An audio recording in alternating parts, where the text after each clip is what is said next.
عزیز بھائیوں، شیطان جب سے اللہ نے اسے مہلت دی ہے،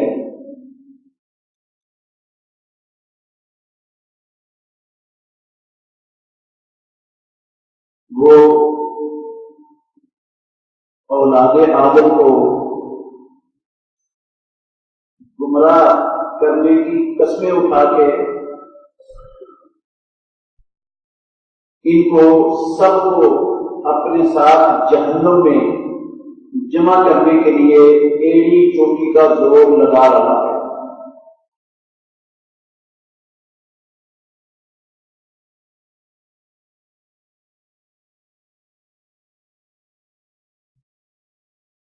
اس کا سب سے پہلا بار اور سب سے پہلی کوشش وہ ایمان والوں کے متعلق یہ ہوتی ہے کہ ان کو کافر یا مشرک بنا دیا جائے۔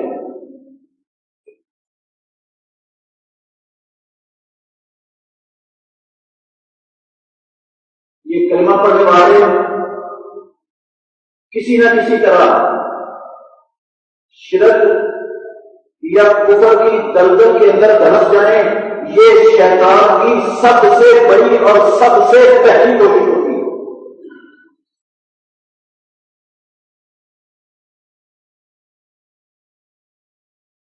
یہ بات میں نے اپنے پاس سے بھی کہی ہے آپ کو، رسول مکرم صلی اللہ علیہ وسلم کا فرمان ہے کہ شیطان بندے کے دل میں وسوسے ڈالتا ہے۔ کہاں سے شروع ہوتا ہے؟ وہ اس کو کہتا ہے، دل میں یہ خیال پیدا کرتا ہے کہ یہ ساری کائنات اور یہ آسمان اور یہ زمین یہ کس نے بنائے ہیں؟ بندہ اپنے دل میں جواب دیتا ہے اللہ نے بنایا، اور کس نے بنائے ہیں؟ پھر کہتا ہے یہ انسانوں کو کس نے بنایا ہے؟ بندہ کہتا ہے اللہ نے بنایا ہے، اور کس نے بنایا ہے؟ پھر وہ اور چیزوں کا نام لیتا ہے۔ مقصد اس کا یہ نہیں ہوتا، مقصد کیا ہوتا ہے؟ وہ آخری سوال تک بندے کو لے جانا چاہتا ہے۔ پھر کہتا ہے من خلق ربوں کا، تیرے رب کو کس نے پیدا کیا؟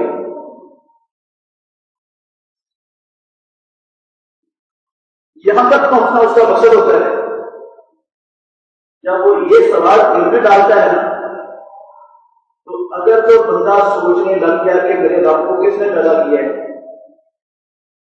رب کا خالق کون ہے، رب پہلے کہاں تھا، کہاں سے آیا، کب آیا، تو بس اپنے ایمان سے عقیدے سے ہاتھ دھو بیٹھا، نکل گیا اسلام سے، ختم ہو گیا اس کا ایمان اور اسلام۔ یہ چاہتا ہے شیطان بندے سے۔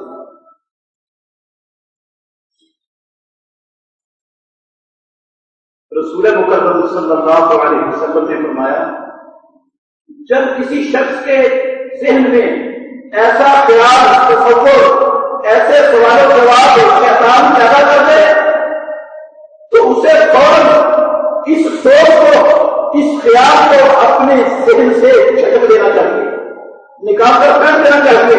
اس خیال کے پیچھے مت چلے، اس کے سوچ و بچار میں مت لگائے، فوراً اس سوچ کو اپنے سے دور کرے اور پھینک دے، اور اعوذ باللہ من الشیطان الرجیم پڑھ کر 3 مرتبہ اپنے دائیں کندھے کی طرف تھو کر دے۔ کیا مطلب ہے؟ اللہ کے نبی بتا رہے ہیں، امت کو آگاہ کر رہے ہیں، ہمیں خبردار کر رہے ہیں کہ یہ شیطان ہے جو تمہیں کفر کی دلدل میں پہنچانا چاہتا ہے، تمہیں اس سوچ کی طرف لا رہا تھا، سکت پر یہاں تک پہنچا ہے۔ تم نے اللہ کی پناہ پکڑنی ہے اس کی شر سے بچنے کے لیے، اللہ سے پناہ مانگنی۔ یا اللہ یہ بڑا خناس ہے، بہت بڑا دشمن ہے، میری رگوں میں یہ خون کی طرح گردش کر رہا ہے، اس سے بچنا میرے علم، میری قدرت، میری طاقت، میری ذہانت، میری چالاکی کے حساب سے ممکن نہیں۔ یا اللہ تم مجھے اس دشمن کی شر سے اپنی گناہ میں لے لے، تو بچائے گا تو میں بچوں گا اس سے، اگر تو نہیں بچائے گا تو میں کسی چیز سے، اس شیطان کے وار سے، اس کے حملے سے، اس کی شر سے اپنے آپ کو نہیں بچا پاؤں گا، میں تیری عبادت سے نکل کر میں کفر اور شرک کے گلے میں گر جاؤں گا۔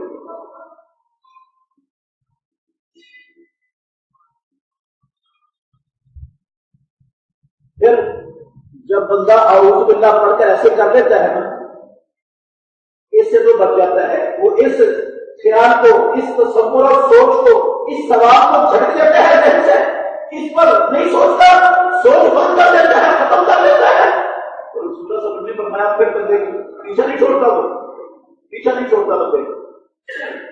پھر آتا ہے اب نماز میں آ کر اس کے دھیان اور خیال کو ادھر ادھر لے جانا چاہتا ہے، وہ پرانی باتیں جو اس کو بھول چکی ہوتی ہیں وہ اس کے ذہن میں آ کر ڈالتا ہے تاکہ اس کی توجہ، اس کا خشوع بدل ہو جائے اور رب کی طرف توجہ نہ رہے اور اپنے دنیا کے کاموں کے اندر مصروف ہو جائے، جو اس کو عبادت سے، نماز سے ملنا تھا اس سے وہ محروم ہو جائے۔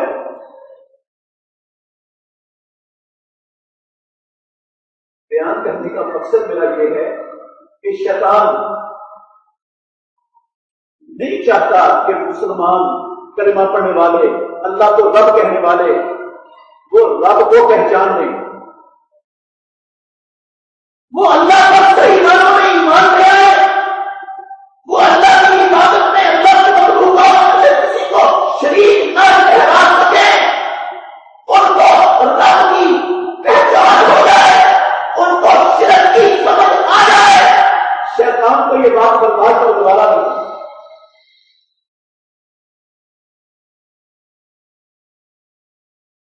وہ ہمیں اسی لیے قرآن مجید ترجمے کے ساتھ پڑھنے سے روکتا ہے، کہتا ہے کہ تمہاری سمجھ سے بالا ہے، تم اس کو نہیں سمجھ سکتے۔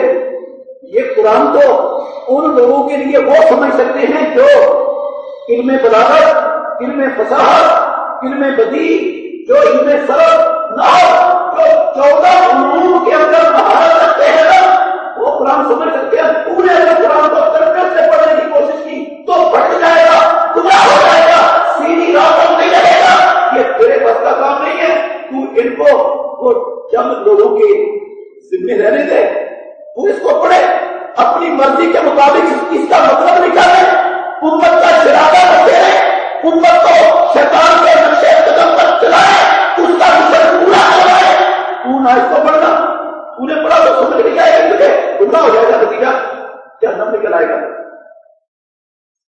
بے شمار لوگ وہ یہی سوچ رکھتے ہیں اور بے شمار ایسی سوچ کو فروغ دینے والے بھی ہیں۔ میں الزام نہیں لگا رہا ہوں کسی پر، نہ میں مبالغہ کر رہا ہوں، کتاب ہے میرے پاس،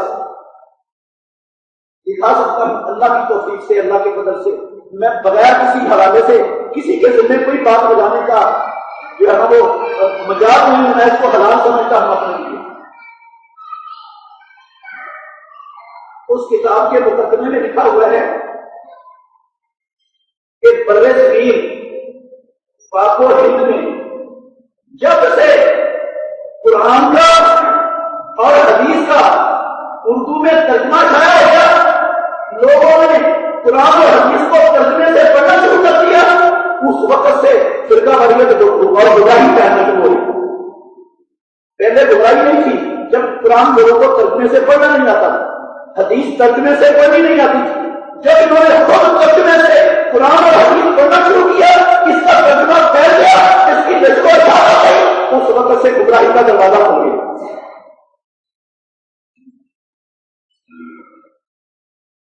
یہ میں کسی عیسائیوں کی کتاب کا حوالہ نہیں دے رہا ہوں، نہ یہودیوں کی کتاب کا حوالہ ہے، نہ ہندوؤں سکھوں کمیونسٹوں کی کتاب کا حوالہ ہے، پاکستان میں چھپنے والی، پاکستان کے اداروں کی، پاکستان کے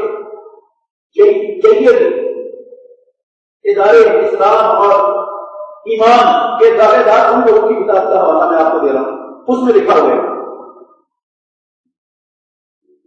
شیطان نے کس طرح پر چلا دیا امت مسلمہ کو۔ میرے محترم بھائیوں، میں نے یہ رب کی پہچان کے حوالے سے خطبات شروع کیے ہوئے ہیں، اور اس لیے شروع کیے ہیں کہ ہم شیطان کے وار سے اپنے آپ کو بچا سکے، اپنے معاشرے کو بچا سکے، اپنے خاندانوں کو بچا سکے، اپنی اولادوں کو جہنم کی آگ سے بچا سکے۔ ہمیں نہیں پتا، ہم نہیں جانتے، اور مساجد کے اندر یہ مسائل نہیں بیان کیے جاتے ہیں، بیان کیے جاتے ہیں تو قرآن مجید کی باطل تعبیر کے ذریعے اس کو کروڑ کے اس کا غلط مفہوم نکال کر حق نہیں پہنچایا جاتا۔ اس لیے چونکہ میری اور آپ کی اصلی ہمیشہ والی کبھی نہ ختم ہونے والی زندگی کی جو نجات ہے نا، ہمیشہ والی زندگی کی نجات قسم اللہ کی، اس کی بنیاد یہ مسائل ہے، اس کی بنیاد یہ مسائل ہے۔ اگر اس میں بھٹک گئے، اگر اس میں راہ راست پر نہ رہے، اگر یہ باتیں سمجھ نہ آ سکی، ساری زندگی سمجھ نہ آ سکی۔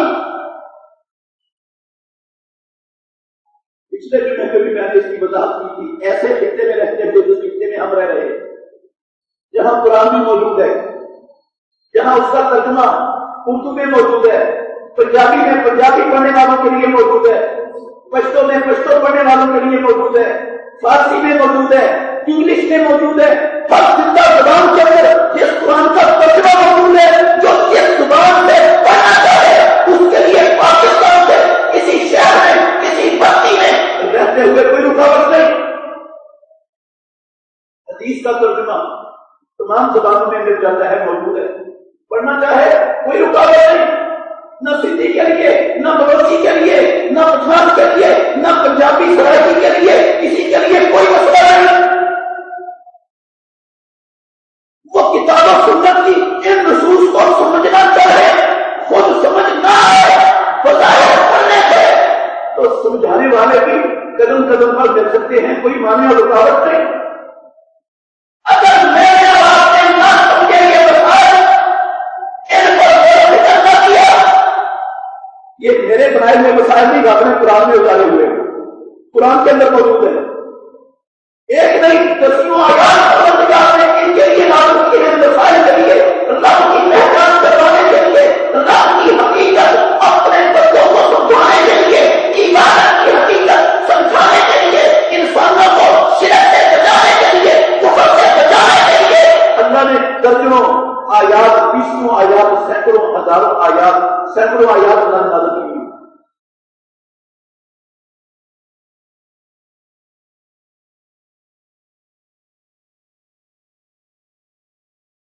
بلکہ میں نے آپ کو ایک حوالہ بھی دیا تھا کہ 6200 سے کچھ اوپر جو آیتیں ہیں قرآن مجید کی، اللہ کے گھر میں کھڑا ہوں، ایک ایک آیت وہ اللہ کے بندوں کو یہی سمجھانے کے لیے آئی ہے کہ اللہ کے سوا کوئی عبادت کے لائق نہیں ہے۔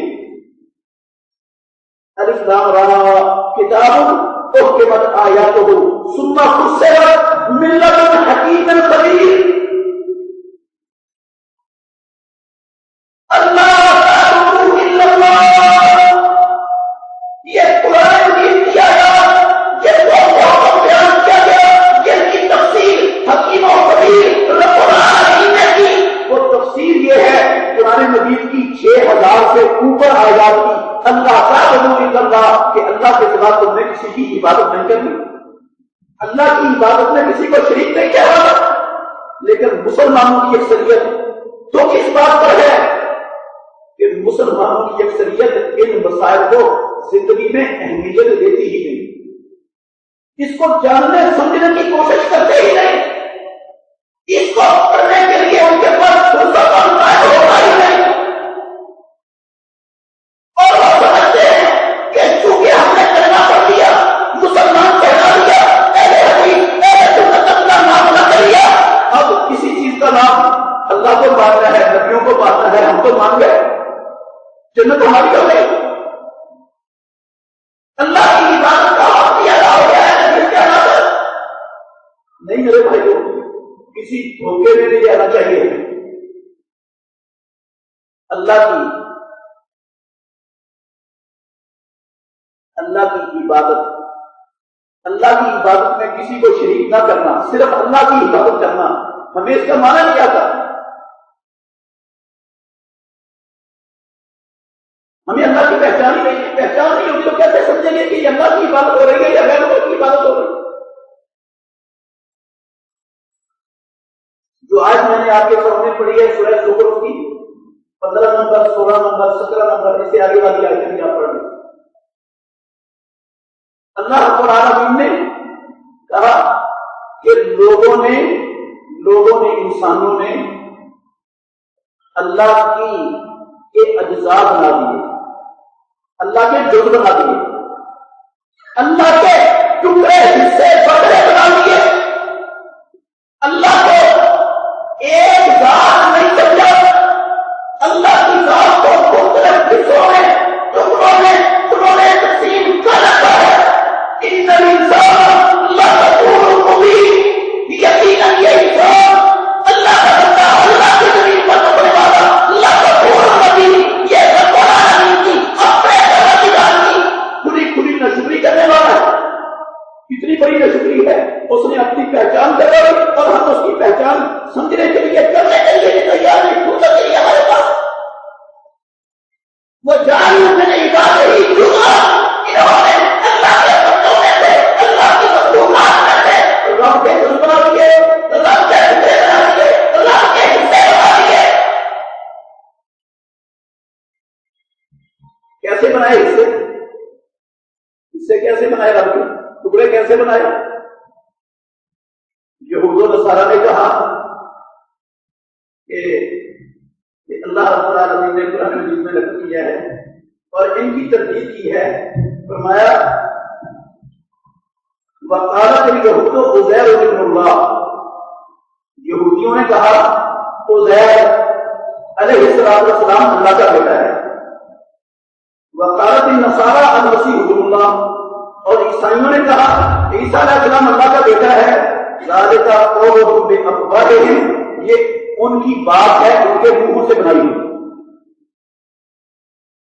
یظاہرون قول الذین کفروا من قبل، وہ اپنی اس بات سے ان لوگوں کے مشابہ ہو گئے جنہوں نے ان یہود و نصارہ پر پہلے انبیاء علیہ السلام کی نبوتوں کا انکار کیا، رب کی توحید کا انکار کیا، کفر کی راہ پر اختیار کیا. یہ بھی ان کے مشابہ ہو گئے، وہ بھی ایسے ہی کرتے تھے. قاتلہم اللہ، اللہ ان کا ستیہ ناش کرے. انا یؤفکون، رب نے ان کو لکھی ہوئی کتاب دی ہے، یہ اس کتاب کے ہوتے ہوئے کہاں تحقیق کر رہے ہیں، کہاں جا رہے ہیں؟ یہ انہوں نے اللہ رب العالمین کا جز بنا دیا. مشرکین مکہ نے فرشتوں کو اللہ کی بیٹیاں قرار دے دیا. وجعلوا الملائکۃ الذین هم عباد الرحمن اناثا، وہ فرشتے جو 24 گھنٹے صرف رب کی عبادت کے اندر زندگی گزر رہے ہیں، ان کا اور کوئی کام نہیں ہے پروردگار کی عبادت کے سوا. ان کو کہا یہ اللہ کی بیٹی ہے، یہ اللہ کا جز بنا دیا. اسی طرح مسلمان کہلانے والوں میں، کلمہ پڑھنے والوں میں، اہل حدیث، اہل سنت، عاشقان، غلامان ہونے کے دعوے داروں نے قرآن مجید کی آیات پر غور نہیں کیا، قرآن مجید کو نہیں سمجھنے کی کوشش کی اور عقیدہ کیا بنا لیا. ہر شے ہی اللہ ہے، ہر شے ہی اللہ ہے، ہر چیز کے اندر اللہ ہی نظر آ رہا ہے. وحدت الوجود کا عقیدہ اختیار کر دیا. ہر چیز ہی اللہ ہے. وحدت الوجود کا مطلب ہے یہ مسلمان بھی، بندہ بھی اللہ ہے، ہندو بھی اللہ ہے، سکھ بھی اللہ ہے، یہودی بھی اللہ ہے، عیسائی بھی اللہ ہے، کیتھولک بھی اللہ ہے، بدھ بھی اللہ ہے، مسلمان نیک بھی اللہ ہے، فاسق فاجر زانی چور ڈاکو وہ بھی اللہ ہے. ہر شے اللہ ہے. بھینس بھی اللہ ہے، گائے بھی اللہ ہے، بکری بھی اللہ ہے، ہر شے اللہ ہے. قسم ہے اللہ کی، صرف ہندوؤں کا نہیں مسلمانوں کا عقیدہ کتابیں بھری پڑی، ہر شے ہی اللہ ہے. وحدت الوجود کا عقیدہ کو کہتے ہیں. وہ کہتے ہیں یہ وحدت الوجود کا عقیدہ آپ پر سچ ہے. وحدت الوجود کا عقیدہ آپ پر سچ ہے. اس عقیدے کا مطلب ہے اللہ میں اور اللہ کی مخلوق میں، خالق میں اور مخلوق میں فرق کوئی نہیں ہے. خالق اور مخلوق ایک ہی چیز ہے.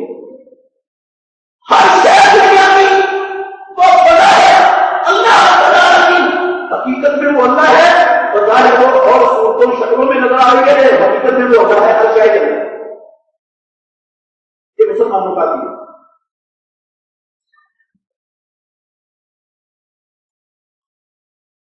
کئیوں نے اس عقیدے میں اور مہارت اختیار کی.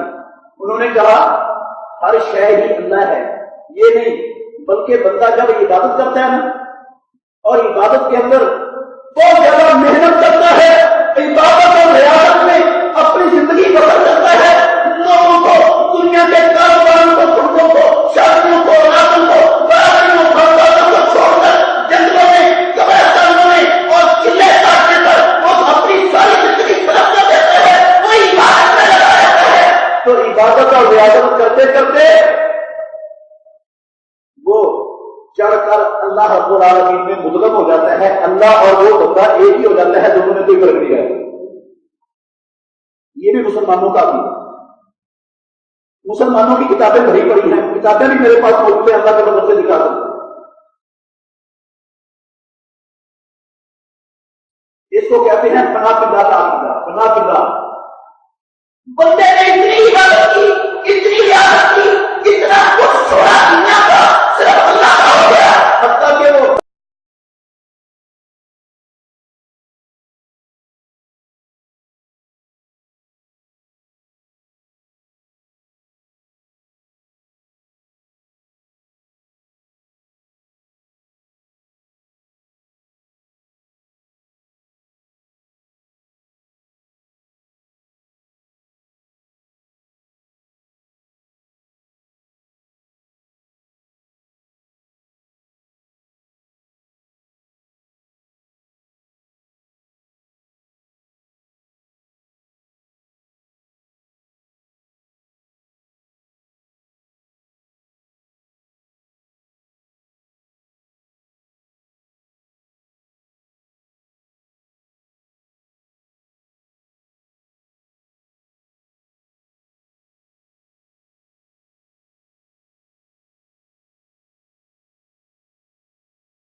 نور کا ٹکڑا اللہ کے نور کا ٹکڑا قرار دیا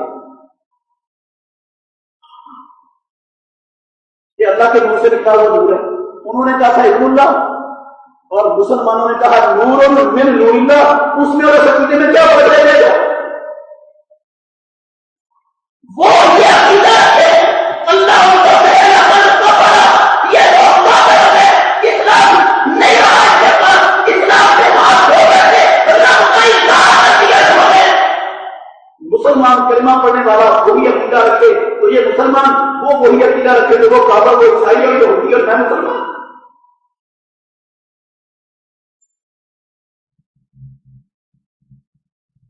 قرآن مجید میں اللہ رب العالمین نے سورہ اخلاص اتاری. سورہ اخلاص پر غور کریں, اس کے ایک ایک لفظ پر غور کریں.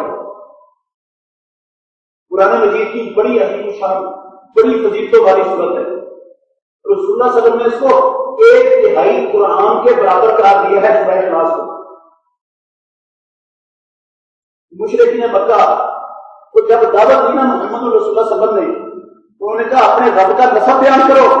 تمہارے رب کا نسب کیا ہے, وہ کہاں سے آیا ہے, کس کی اولاد ہے, اس کا کون سا خاندان ہے, کس برادری کا ہے, کیا ہے وہ نسب بیان کرو اپنے رب کا. اللہ نے اپنے آخری نبی محمد رسول اللہ پر یہ سورہ اخلاص نازل فرمائی. امام الانبیاء نے پڑھی یہ مجھے نے مکہ کے نام کے نسب سے کے متعلق سوال کرنے والے پوچھنے والے کے نام کا نسب بیان کرو. کون ہے, کیا ہے, کہاں کیا ہے, کس نے پیدا کیے, اس کی اولاد کون ہے. ان سے کہو هو اللہ احد, وہ اللہ ایک ذات ہے. وہ دو ذاتیں ہیں, وہ تین ذاتیں ہیں, وہ متعدد ذاتیں نہیں ہیں. وہ اللہ ایک ذات ہے. اللہ وہ ایک ہے, اس کا کوئی جز نہیں, کوئی ٹکڑا نہیں, اس کا کوئی حصہ نہیں. وہ ایک ہے, ایک لم یلد, اس کا کوئی مائی باپ نہیں ہے. لم یلد, اس کو کسی نے پیدا نہیں کیا. ولم یولد, لم یلد, اس نے کسی نہ اس کی کوئی اولاد ہے, نہ اس کا کوئی ماں باپ ہے, نہ اس کو کسی نے پیدا کیا, نہ اس سے کوئی نکلا, نہ وہ کسی سے نکلا, نہ اس سے کوئی نکلا.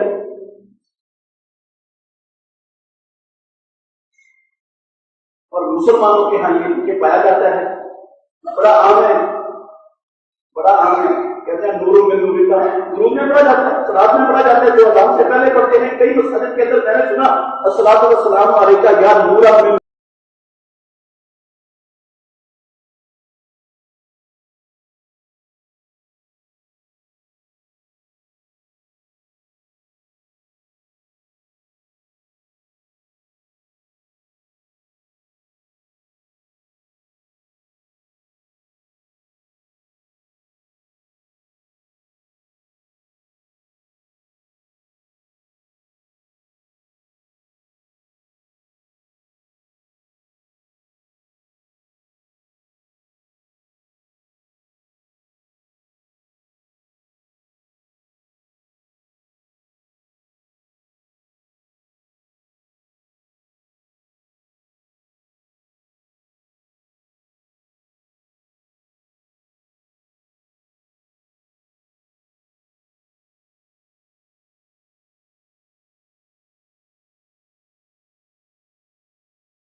یہ جو اللہ کا بیٹا قرار دے رہے ہیں عیسیٰ اور عزیر علیہ السلام کو، ان کی بات غلط ہے، یہ توبہ ہے، یہ بہکائے پھرتے ہیں. رد کر دیا اللہ نے ان کی بات کو. جنہوں نے اللہ کہا عیسیٰ علیہ السلام کو اللہ کو اعتراف کیا، رب نے ان کا رد کر دیا، تنقید کی اللہ نے قرآن کے اوپر. تو جنہوں نے محمد رسول اللہ کو اللہ کے نور سے نکلا ہوا نور کہا، یہ عقیدہ رکھا نور میں نور اللہ کا، ان کے بارے میں قرآن کیا کہتا ہے؟ کیا واقعہ محمد رسول اللہ کے نور سے نکلے ہوئے نور ہیں؟